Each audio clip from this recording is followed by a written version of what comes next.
Welcome to Future Culture, exploring the possibilities of reconstructing the urban environment we live in with one little street corner at a time. This is an invitation to most of us, not all of us, but the ones that are usually love to mouth off about the state of the planet. And still we walk by these little oases, possible oases in our neighborhoods, as if they are the responsibility of somebody else, which is of course is true. But sometimes responsibility includes setting an example. Somebody's got to start with future culture design. So this is an invitation here from Berlin to adopt the tiniest little corner in your environment. To follow up on that thought, while I walk down a hill and there's so many futures right at this moment, depending on how I walk down this hill, which direction I take. And not just my future, but behind me there are these Africans. I don't know if this is still a politically correct word, but they're here all around the parks in Berlin. And not because they love to hang out in parks, because they sell drugs. Yes, that's a reality. It's not a conspiracy. It's organized. It's a major business in all big cities in the world. And they have a completely different future than I do. And a different idea of a future, which when we talk about illusions, I can live in a much more complex illusion and ideas about my future than them being stranded here en masse. Literally, there's probably a couple of thousand, and they just hunker around no matter the weather. And what is their dream? They live probably in housing together. Maybe they think they can make enough money to go back, or maybe they realize, wow, this is my future already happening. This is as good as it gets, because it's much worse in their homeland. So for me, I create, of course, a vision, a utopia, a different future in my mind. And then I try to put circumstances into action that will manifest and materialize according not just to my potential, but also to the limitations set around me. As we contemplate the future, we realize there is no such thing as the future. There is our future in context to other people's future. And the question is of equality, the idea of it, which is a utopian idea, because there is no real equality on the planet, in nature.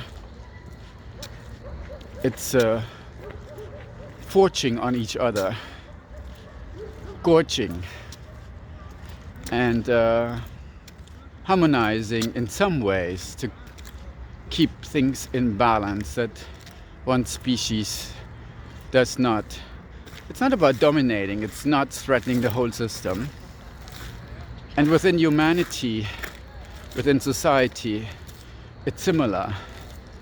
Places and hierarchies are assigned at birth, and they can be overcome by futuristic visions of oneself by strife and work and education, but they're limited to a very few. So in this time, in this moment where we are contemplating, because we are forced to, our own place and history on this map. Is the map the territory? Is the question. And if there is a territory, which point of view are we going to take? Which vista, which valley are we going to implement our powers in? It's a very, very tactile thing, because anytime we enforce our ideas, which we consider benevolent, it will alter everything around us. And somebody will have to pay a price of sorts, but somebody certainly will be left behind and not be included in our personal future. Who are these somebodies, though, in a spiritual world where we consider now the oneness principle?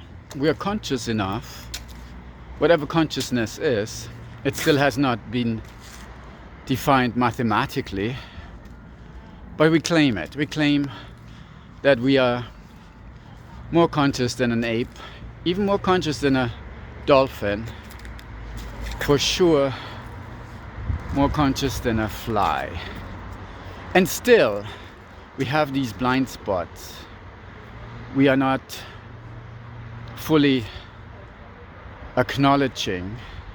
So we use a lot of words without embodying them, and that creates duality. So what is future like when it's still based in duality, but we claim unity and oneness?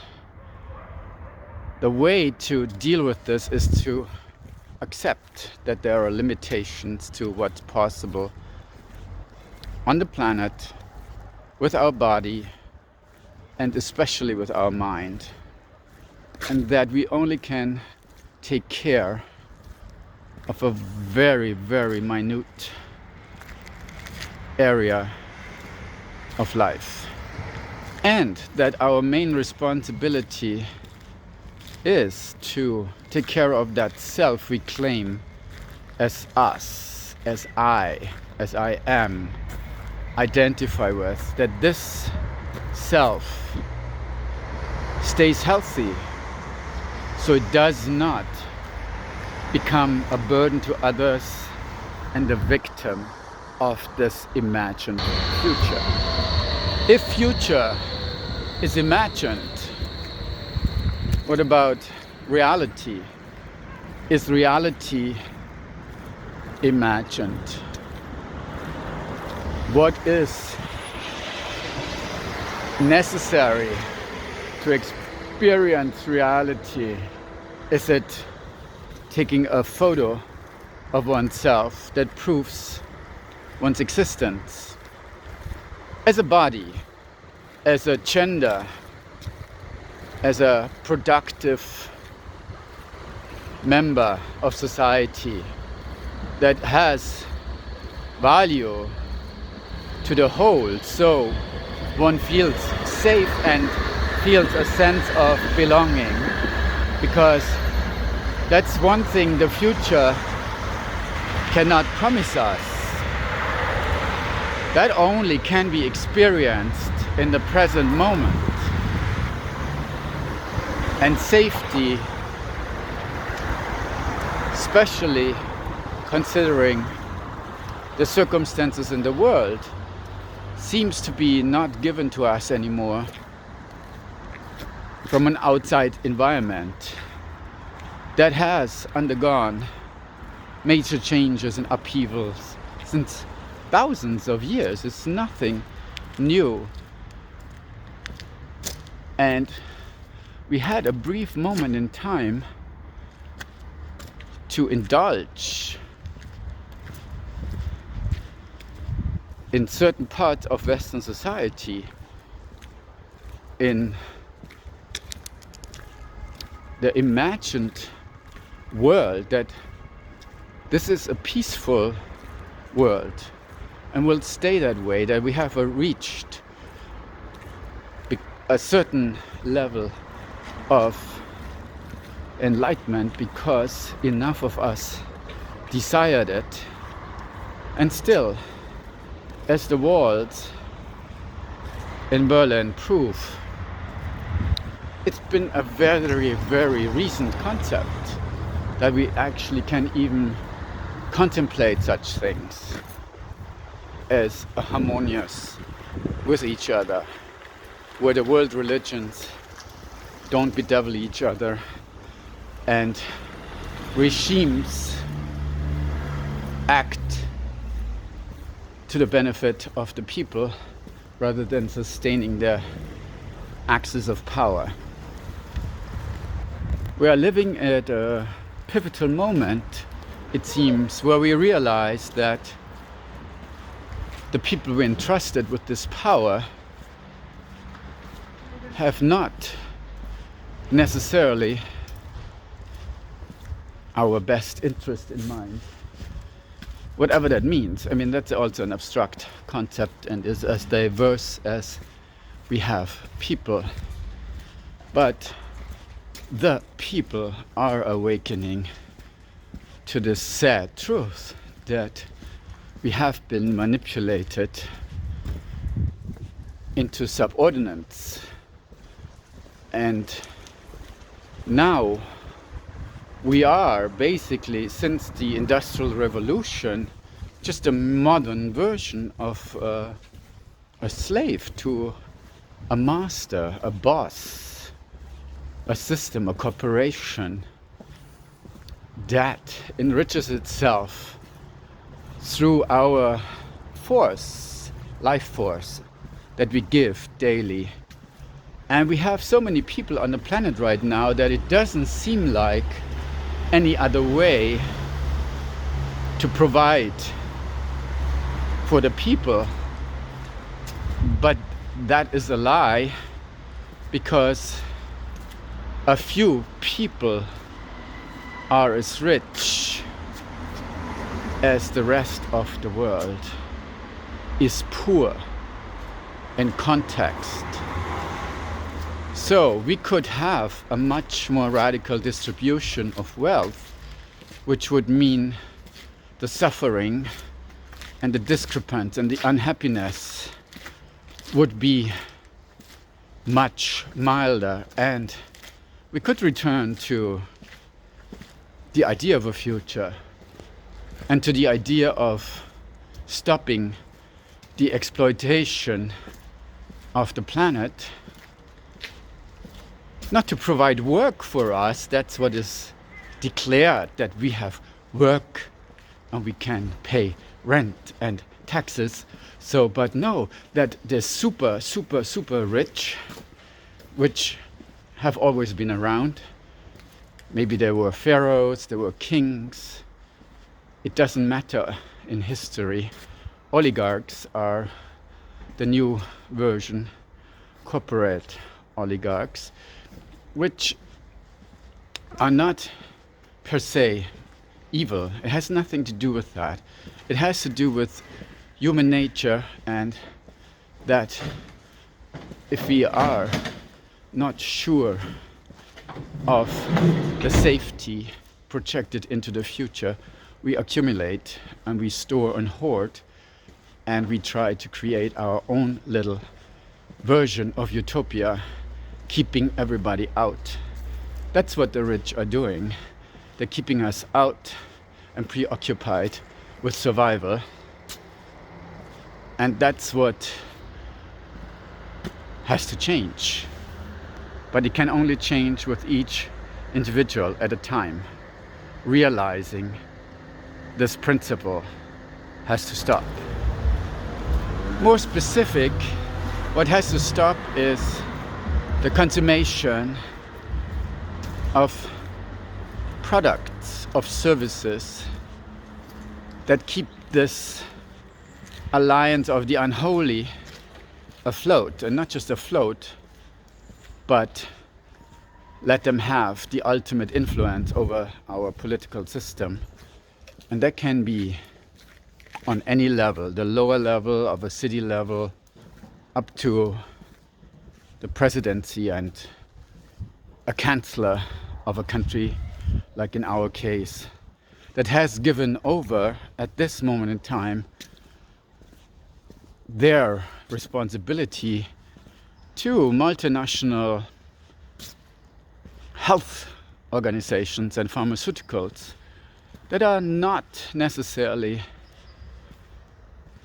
altruistic, but certainly in the business of somehow making more money of illness, which sounds bizarre that anybody would do that, but it is the reality. And if we are not acknowledging that, that's how the future will look like. The future will become more pills for more diseases, more vaccines to strengthen what should never have been weakened in the first place, and to keep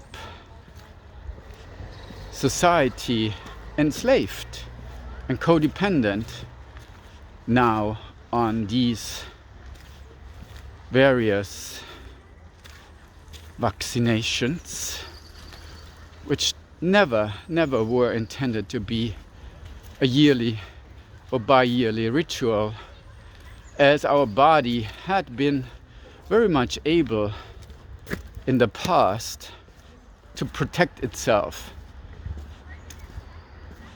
That doesn't mean that we can protect ourselves forever, because even if there is a future of such, in reality, the other reality is that we will only see a very small amount of it, a very small amount of the future of the planet, because we have an expiration date physically that's called death, and we cannot avoid death while we're trying, and by trying we're giving away our future to others that promise us to help us to live longer than maybe our natural lifespan would be or should be on the planet, to keep this earth in balance. Once we recognize this and take responsibility, because as enablers we are participating and perpetuating a system, no matter how we say we don't, and we think that complaining is enough about the actions to take. It's not. The question is, can we say fully, yes, I am the creator of this world, and because of that I am also able to create something different. Every small step counts, so it's not a big chore, it's not impossible, because the accumulation of different steps have led to that world we live in. We embody, we foster, we complain, but also enjoy. So it's very important to realize the good parts and to be proud of that, and also to realize that yes, there are bad parts, but they were part of the experience to figure out what can work and what has not worked for us and for the various types of society. Like in this case, all around me is like